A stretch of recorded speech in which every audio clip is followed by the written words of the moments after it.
Hi guys, welcome to the channel. Today I wanted to do another deck tech because people seem to really enjoy those. So I have a few deck techs planned now, and we're just gonna jump into them and just I maybe one day we'll do a video where I sit down and actually build one on stream with you guys. But until now, this is just some deck techs that I think would be really fun to try, and yeah. So we're talking about the Battle Mage here because I know it's a fan favorite, and when you're running this many move options, I think it's just it's a really nice option. I've got a few honourable mentions at the end, and one of them is the chess piece move that moves like a horse.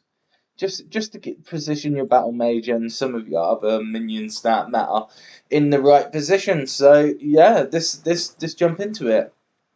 So up here we have our go-to basics. We want this because we want an explosive early game.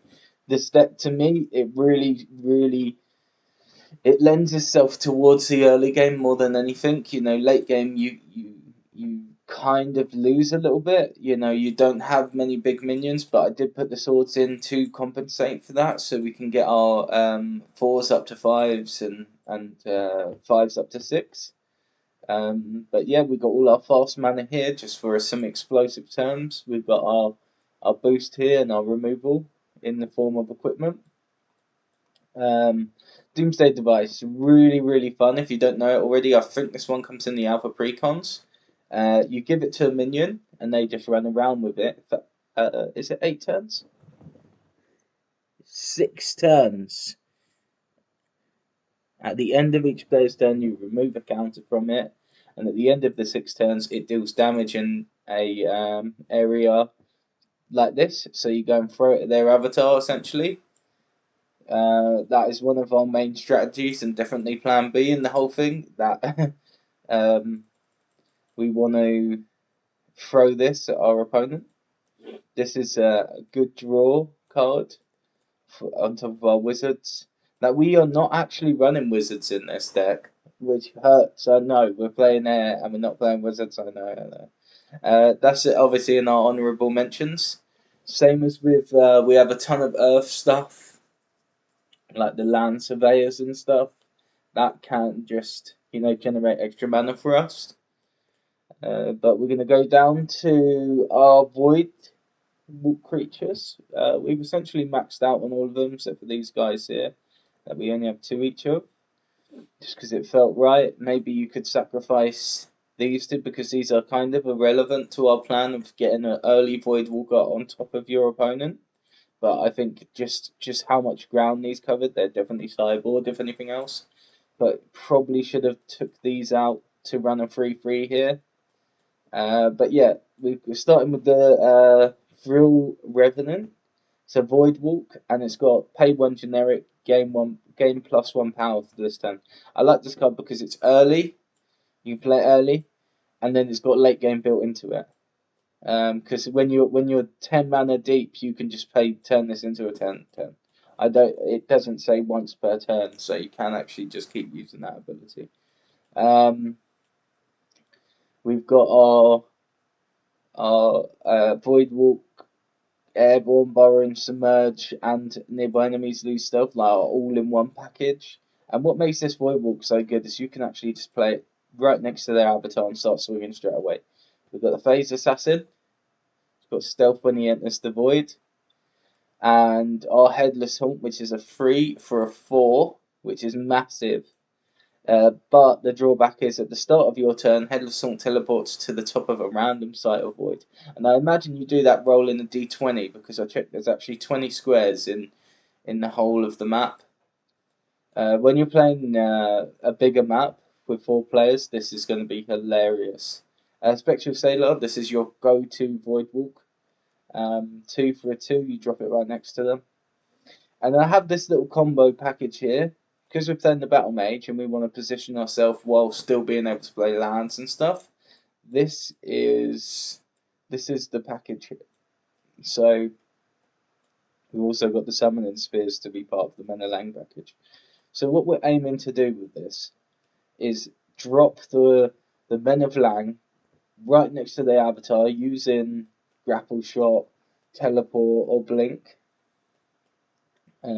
This one is mostly a cantrip, which is essentially a draw a card spell. Yeah, you pay to draw a card, and you get to move your men and land closer to them.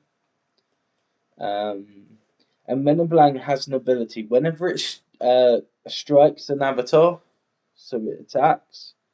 They discard a card at random. So bearing in mind, you're drawing 3 cards from each deck at the beginning of this. So if you lose any card, it's crucial. You lose 2 cards, you've lost the game. You haven't officially lost the game, but you're so far on so far behind, especially if you're going first. You're so far behind on tempo. It just hurts, it just really, really hurts. And having this in on turn 2 or turn 1 with the right perfect hand, you are laughing. Um, and then just some these are just extra copies of the cards in deck. Essentially, they just search for the pieces you need. Yeah, so it's a nice simple deck. But what I wanted to talk about as well is some honourable mentions. So I think I'm gonna run the I'm gonna show the Elementalist. I got a list online that I found of a cool dude that we're gonna check, and I have my own list where you're using these throw-in abilities to get the Men of Lang, and also to get some minions that wouldn't normally be available to Earth, like this Court Jester, which I just found absolutely amazing. At the end of your turn, each nearby avatar discards a random card. This is actually really, really strong. Because you play this free with one of your potions. Your potions cost 1. You can play, like, turn 2, you could probably, with the right hand, turn 2, you could throw Sank at them, and your threshold's covered by the Elementalist. Because there's some red stuff you want to throw at them. I think. I think being able to throw stuff at your opponent with these spells here is going to be a crucial strategy moving forwards, and has already proved its colours in some of the tournament scene that I've seen. But yeah, using the Elementalist and gaining the threshold to be able to throw pretty much anything you want towards your opponent, it's really, really strong. And I think so far the Elementalist has an incredible amount of potential because of how it allows you to play all 4 colours. Like, if you have this out with the Philosopher's Stone, I think you're in a really good position. But we'll talk about that more when we come into the deck text of the Elementalist. Let's go back to the Battle Mage for a second. For anybody who doesn't know what the Battle Mage does, it's got tap, play, or draw a site. Whenever Battle Mage attacks and kills an enemy, you may draw a spell. So it's removal and draw on one thing. You do put your avatar in harm's way, but it doesn't really matter.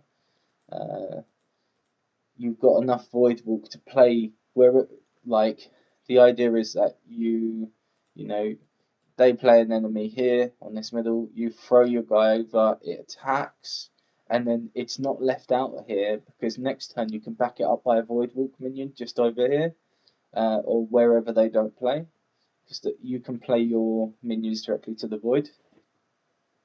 Um, but yeah, other than a few utility things, and there is a lot I'd probably go into changing. Like I would cut these for extra copies of these guys, just because you don't.